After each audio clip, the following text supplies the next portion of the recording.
spark off each other. We can push each other creatively. We sort of we're both aspirational, and it's just, you know, and I ended up thinking, he's the most like me I've ever been with. The Power of Two, a podcast presented by Brickworks Building Products.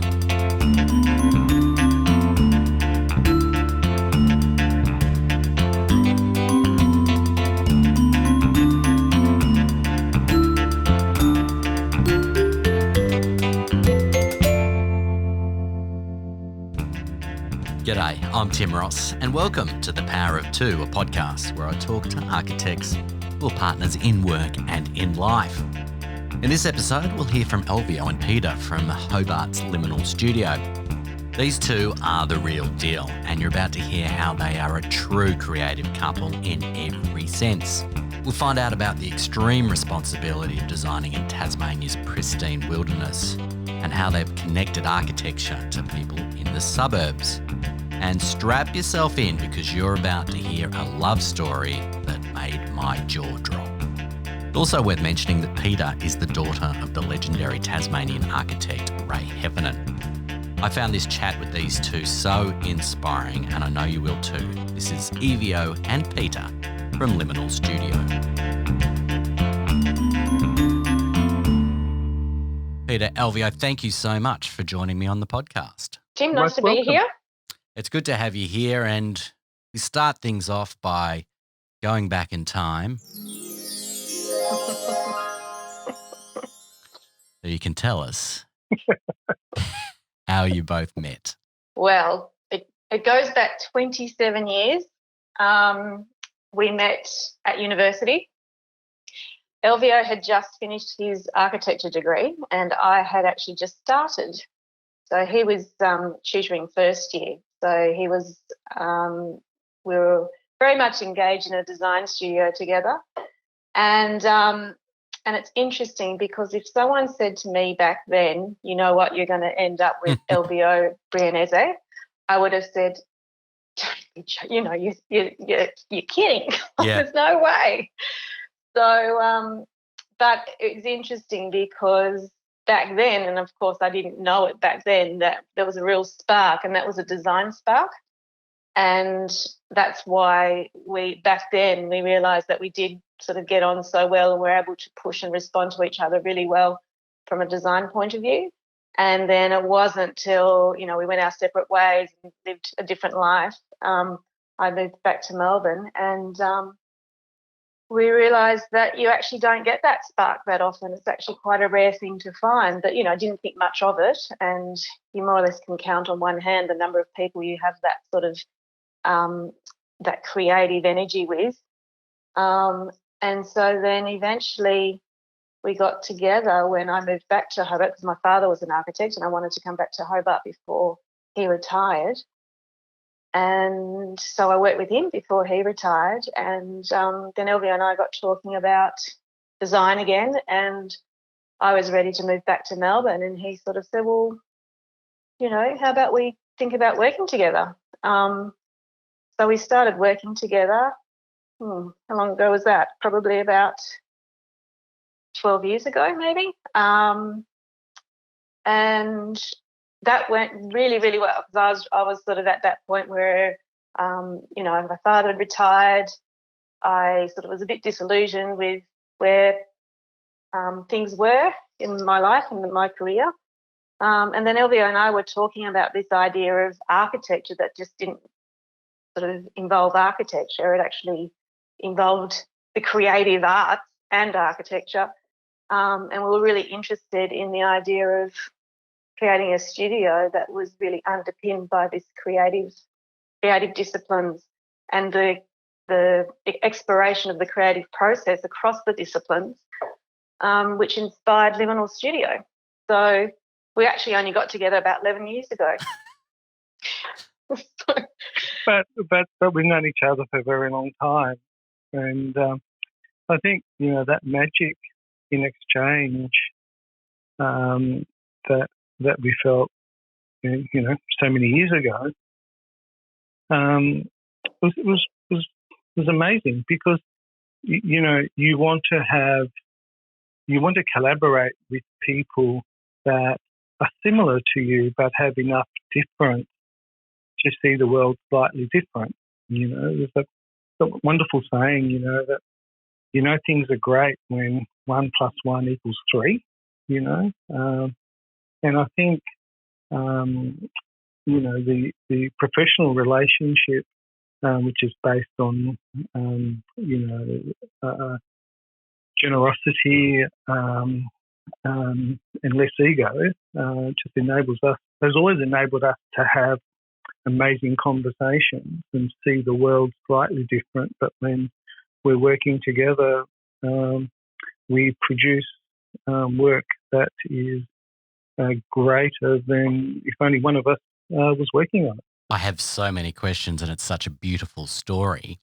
How did it evolve into a romantic arrangement? Yes, well, that was an interesting one. I'm not sure. How open are you prepared to be, Elvio? Well, it was a seedy bar, and I saw Peter across the other side of the room, and no, there was nothing like that. Look, it was actually. Well, can I just sort of say, because I was a little bit relieved when Elvio and I were working together, because I thought, oh, thank God, this feels really good, and it was purely just from a career-orientated type thing. I thought it's great. We can push. We sort of spark off each other. We can push each other creatively. We sort of we're both aspirational, and it's just And I ended up thinking, he's the most like me I've ever been with, and so which was such a great thing. But from a I was very much locked in the whole professional. This is great professional relationship that we have, and was sort of pinching myself because finally I've got a partner that we can sort of really push and achieve the things. We'll work hard and achieve the things that we aspire to achieve. So that was really, really exciting. And then Elvio threw a spanner in the works, didn't you, darling? Well, yeah, it was kind of one of those moments when you have absolute clarity, and as Peter said, we're working together, and we're driving back from somewhere from a meeting, and I remember we were in the car going from fourth gear to fifth gear, looking over to Peter and telling her, not asking her, telling her that she's going to marry me one day. I just looked at him. I just looked at him and laughed. Yeah, you went to 100. I said, what? I said, and then in my mind I was thinking, where does he get his confidence? Like, how can he be so sure? And this is just going to mess up everything. And, so my voice was racing. And I think within 2 weeks we were together. So wow. There was a few little professional obstacles I had to mentally sort of process through the couple of weeks, but we haven't looked back. It's been great. Yeah, I think the fact that it was fourth gear going to fifth gear, because it was first gear going to second gear, she might have hopped out of the car. So it's all about timing, Tim. It's all about timing. It's a deeply romantic story. Oh, dear, yes. I suppose the question I have is, before then, it's purely platonic. It's just work, but there's something about your craft and what you love crosses over. Yeah, and it's really interesting because so we've been doing this now, having this 24/7 gig for 11 years. So every day we're with each other, and you've got to work on making sure that you don't say something to the other one that sort of jeopardizes a whole lot of stuff. But it is. I mean, obviously it has its challenges, but every now and then we just sort of reflect and pause and go, that's pretty incredible. That's pretty incredible because we are both so passionate, and that works in both ways. That works in career and being really determined and sort of loving and getting, well, of course that's not going to work. And I think that's something we've got to be a bit careful with within the studio, because we've got a studio of 15 people. And sometimes it's just making sure we've being conscious of keeping a bit of distance when we're in the studio, because we've got to be conscious we don't want to make the people in our team feel uncomfortable. Are you talking about, perhaps fighting or just being amorous? Yeah, well, not being amorous, being quite confrontational. Yeah. And I think we're so used to each other because Elvio's got Italian heritage, which, obviously explains everything. And he keeps saying that I've got Irish, but I'm 5 generations removed from that sort of lineage. But anyway, we sort of can get quite, without like being quite strong with each other, and that we've got to be careful of that, because that can actually, people aren't used to engaging in the way that we engage with each other. Yeah. Mumandadfighting.com, in the workplace. Well, the thing is, Tim, is that, I think what we're both passionate people and we strive for perfection. And what happens, because, when you are a 24/7 couple, you start to, you don't have to finish a sentence because the other person is on the same page. So, the conversations can become shortened and you quickly move on. So what's really important, and what we've learned, is that, we both have to pause and give other people that we're engaging with the opportunity to reflect and engage back. Was there anyone in your life that wasn't surprised? Did people go, well, we've just been waiting for that to happen, like it's the TV show Moonlighting? That's a good question. Well, I don't know, because it was a little bit awkward because we were in a professional working relationship, and it was something that I was really conscious about because, being a woman, having a father as an architect, I was probably really conscious of the potential bias that could be instigated by people finding out that Elvio and I are a couple. So it sort of took us a while to feel comfortable about bringing it out in the open. So I don't actually know. I'm not sure about you, Elvio. It's actually something we've never really talked about, but I think there were some surprises. I think the reason why it wasn't announced the following day was, I think, because Peta, had only just moved back to Hobart, is to give Peta time to re-establish her career here. So then when we moved on to the Liminal thing, was to give people time to, first, the idea of us working together, but also I think there was more of a shock of what we were intending to do as opposed to us being together, because I think in people's minds they were expecting us to build an architectural firm. I guess what people struggled with is the idea that when we talked about creating a cross-disciplinary firm that looked at graphics, wayfinding, performance, object design, interiors, and by the way, we do architecture, I think that was more of a shock than Peta and I coming together as a couple. But at the time, nobody was doing what we were talking about.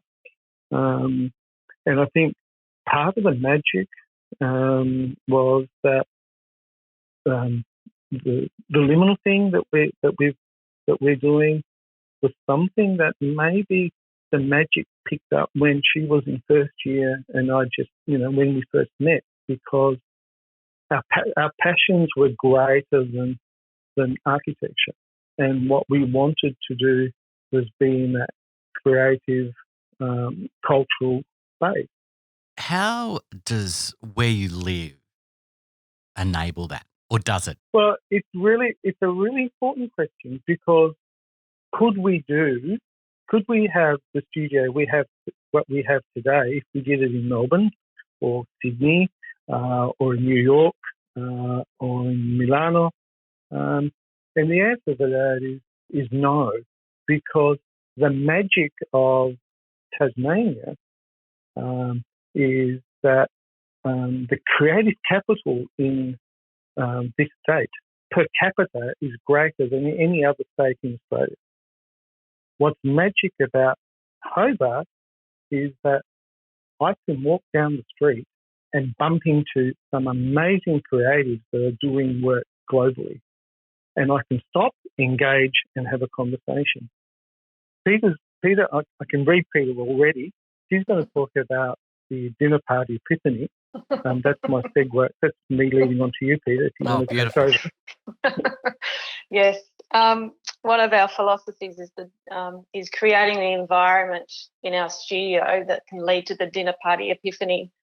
And the dinner party idea features heavily in our lives, in our studio life, but also in our private life. And I think that when I moved back to Tasmania, so I was living in Melbourne for 10 years before moving back the second time, so the second and last time that when I worked with my father and Elvio, and then Liminal came along.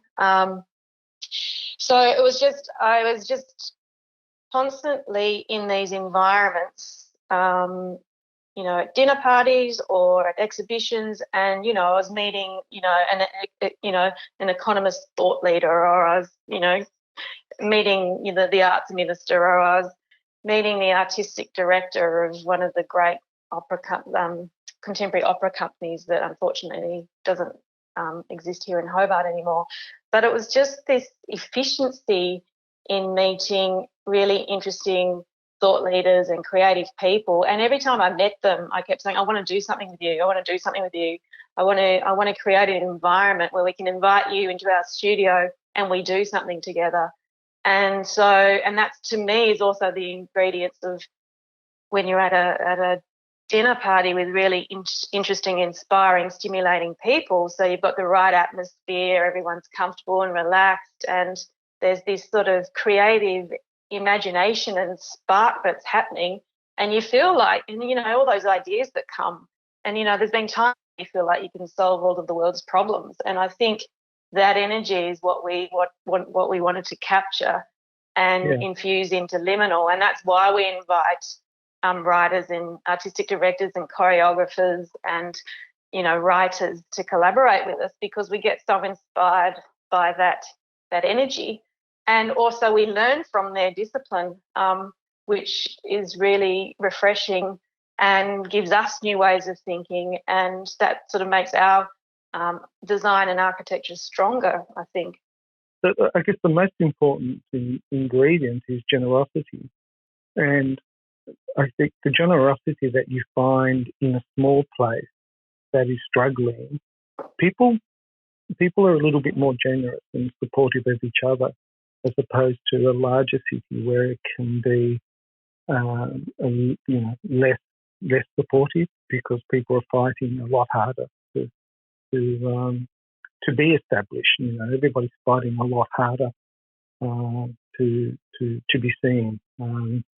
So the great thing about Hobart is, Tasmania in general, is that you do have that generosity. It's less cliquey. So that open and honesty, is the right melting pot to allow a cross-disciplinary studio that to flourish, but also to have national and international network to be able to do projects globally. One of when we got invited to talk about Liminal, one of the images that we use is a world map, and we turn the world upside down, and we have Tasmania at the top of the page. So we see ourselves as an island at the top of the island, at the top of the world, as opposed to most Australians who would see Tasmania as an island at the bottom of a larger island at the bottom of the world. So, there's a shift in mindset that Tasmanians have to adopt to survive. Let's talk about your projects and the projects that you're proud of? The coastal pavilions at Pristine Lodge on the east coast of Tasmania, for instance, is one of our favourites. And we had a great experience with a health centre, which is in the northern suburbs of Hobart, where we custom designed. We collaborated with Austral and the local manufacturing brick making plant in northern Tasmania to create a custom carbon neutral brick, which is now in part of the brick range called Liminal lava. But they're sort of quite diverse projects, and I think that's what we like about the projects that we do, that we've go from doing these boutique, really well crafted pavilions on one of the most beautiful spots in Australia. I mean, let's just pause on that one for a second, because it is so stunning, and it's incredible responsibility, though, isn't it, to work with that sort of natural beauty? How do you go about that? Well, we take it. First of all, our approach is that it's such a privilege. It's a privilege to actually be able to contribute and also remediate the site that was already there. So to make way for these 9 new pavilions, we demolished 6 of the existing cabins, recycled the materials. Every part that was demolished was advertised in the community, took part of the old cabins, including some of the granite bench tops. So all of that was given back to the community, and we were very conscious of the social licence as well, because the client had previously tried to develop outside their leasing boundary, and there was a whole lot of community uproar. So then they sort of paused a bit and got this project manager involved and got us involved, and then eventually they sort of were able to buy back that social licence by contributing and actually respecting this incredible landscape that is such a privilege to have a business that can operate in this landscape. So we're very much inspired by the dramatic coastlines and the fluid forms of the coastal landscape, as well as the dramatic hazard view mountains. So we also got a team together that were experts in, we walked the site with an Aboriginal elder, with a sustainability expert, with a geologist. So it was very much about having a team around us that we can fully understand the site and respond to it in a unique and a way that belonged to that site. So that was how the process started, and it was just, but it was something that it just made the forms that were developed just grew out of the landscape. It was quite a... Also the placement of the pods, Peter and I walked the site, and we, with string and stakes, every pavilion was located. The pavilions were prefabricated off-site. They came in container loads, and they were actually wheelbarrowed and placed in the positions where we set out the footprint. So there was a lot of on-site or responding to the on-site requirements. And they're actually not. They're actually really quite modest materials that are used, and I think that I think because of the curved glass, everyone goes, "Oh wow, that must have been expensive." But it was purely about using utilitarian timbers and materials in unique ways that allowed us to have moments of luxury, if you know what I mean. We it was really quite a constrained budget, and the timeline was really 9 months. These things had to be constructed, and so we worked very closely with the builders, and that relationship was the strength of that relationship is because they actually turned out so well, because I don't think any builder could build these. They had to be someone who believed in the outcome and believed in the beauty of the site and had as much pride as we did in what these pavilions were going to do for the experiences of visitors there. You're listening to The Power of Two, and my guests are Peta and Elvio from Liminal Studio. If you'd like to see any of the projects discussed in this series, just head to the gallery at brickworks.com.au.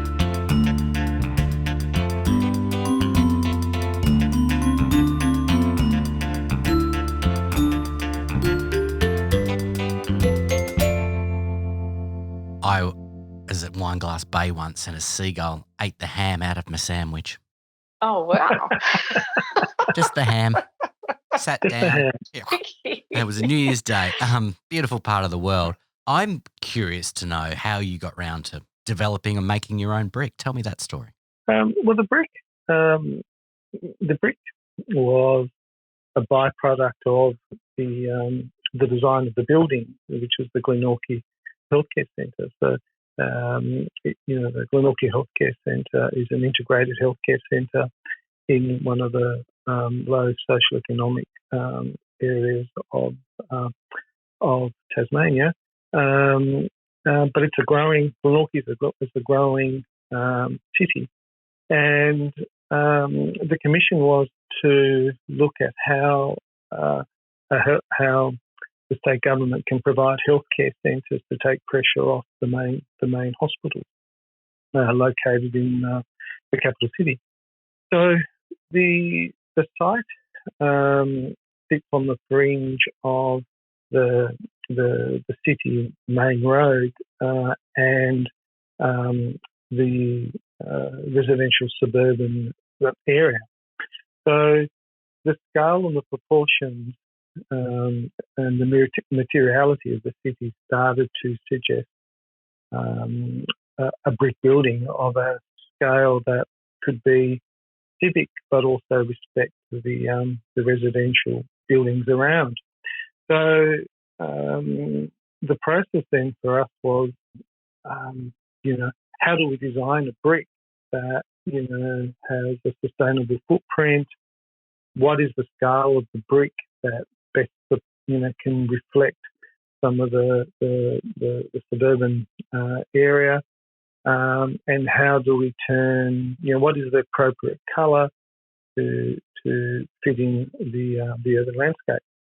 So we worked closely with Tasmanian brick manufacturer, and we designed these two new bricks called Liminal Lava and Liminal Lush. And we developed a special glaze. We went to the factory and understood how the bricks were going to be made, and did a whole lot of testing, and we ended up with the production of these bricks that we used, and now the organisation is manufacturing them for as one of their stock items. Yeah, and I think we were really interested in, the reason that we chose brick, not only because of the sort of integration between suburbia and the civic, but also we were interested in materiality that talks of place beyond the suburban aspect. And we're pretty determined to try and use a material that's manufactured in Tasmania. So as you can imagine, there aren't a lot of choices.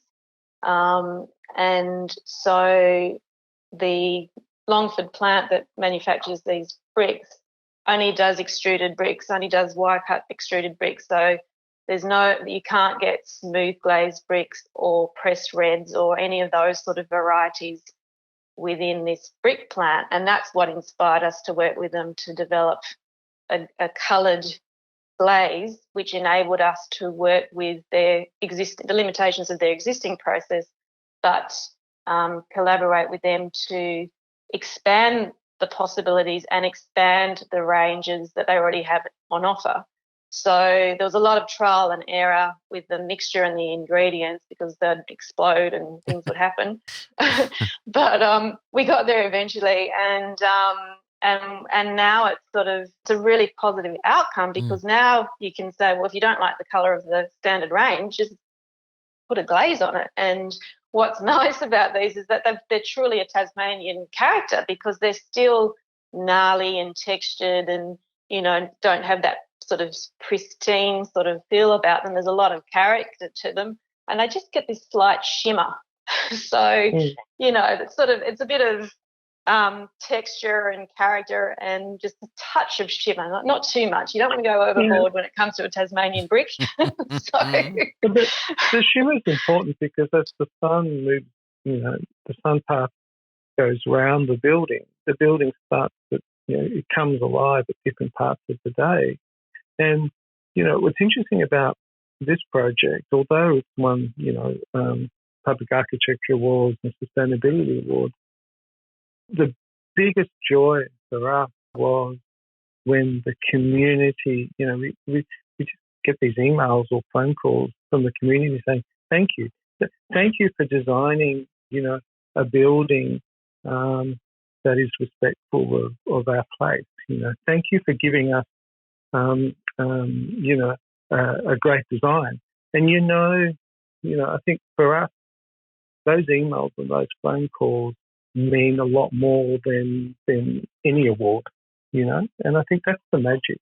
That's the magic that, design can bring to a community. Ownership, it's their building. I couldn't agree with you more, and I think there's so much I like about this story, and that is a big part of it, this idea of ownership. And I'm deeply into this idea of the marriage of the suburban, the civic and the residential. And you see it with the building. I've only seen photos of it, but it's a bold building and it's a building that will inspire, but it's not a loud building in that way. It's not, it has got some restraint, and I suppose that's what can make it accessible in that way. But you've also something that's special, and the fact that people have ownership over it, I think, is a wonderful, wonderful thing. So congratulations on that. Yeah, thank you. I think that I agree with Elvio. It's interesting. It's exactly as you said, Tim. There is an accessibility about it, and why I think it's a successful building is because we're being able to introduce architecture. If I put architecture in inverted commas into the suburbs that normally think architecture is only for people that have large budgets, that it's only for the rich. And so it's an important project to help educate and help communicate. No, this is architecture is for you. This is for all people. It's not for the elite or the it's not a luxury. It's everyone deserves good design and good architecture. And I think that that's what's been most rewarding, is because we're getting people saying, this is great, please do more of this.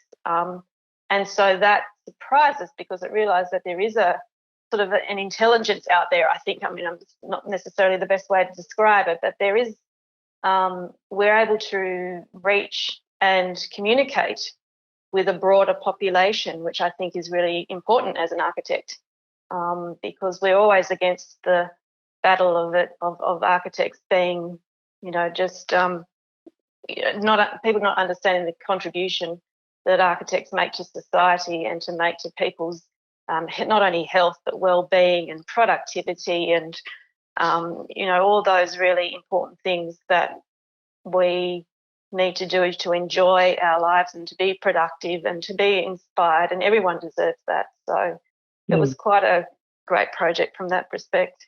Good design doesn't have to be expensive, and I think that's the point that good design is a right. It shouldn't be. It's not a privilege. Yeah, it shouldn't be something that is a plus. The culture is the one thing that I think if you get culture right, then it starts to solve all the other problems with education and health. So design, should is a non-negotiable, and I think the sooner our politicians and leaders of organisations adopt that as a principle, then I think the world will be a better place. Absolutely. Amen. Now, I could talk to you guys forever. I love this. But before you go, let's go back in time again to that time at university. What would you have thought if you were living your life now? That's a hard question. See? Look, I can't, to be honest, I can't answer that. I mean, it's interesting. I mean, I guess, one of the things that not exactly answering the question, but I sort of needed the maturity, like the 27 odd years maturity to actually see Elvio, if you know what I mean. And so it's what I find fascinating, and Elvio and I have talked about this a lot, is that I had to actually go through the experiences after meeting Elvio, and then the bit of life between meeting him and ending up with him is really necessary to have been able to end up with him. And I guess looking back, if I'm my now experienced self looking back then, I would actually be able to see him. I would be able to see in Elvio what I see now, which I couldn't see then, if that's making sense. It makes total sense. I think it's a great love story and it's a great design story. So I thank you both for speaking to me. It was really great to chat. Yeah, nice to chat. Thanks, Tim. You've been listening to The Power of Two, which is presented by Brickworks Building Products. For more on this series, you can visit brickworks.com.au, or you can check out the Brickworks YouTube channel, or go to the Apple Podcasts app. I'm Tim Ross. Thanks so much for listening.